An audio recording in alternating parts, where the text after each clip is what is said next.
کچھ لوگوں کا یہ خیال ہے کہ سفر کے ابتدائی 13 دن وہ زیادہ منحوس ہوتے ہیں اور اس میں آسمانوں سے بلائیں اترتی ہیں، مصیبتیں اترتی ہیں۔ کچھ لوگوں کا تصور یہ ہے کہ سفر کا آخری جو بدھ ہے وہ زیادہ خطرناک ہوتا ہے۔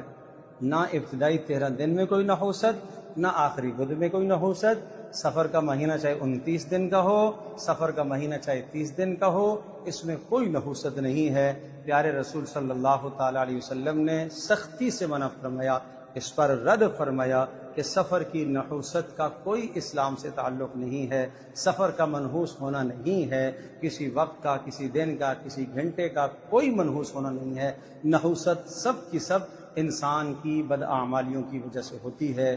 ہمیں اپنے عقیدے کو، نظریے کو مستحکم اور مضبوط رکھنا چاہیے کہ نفع اور نقصان کا مالک اللہ ہے۔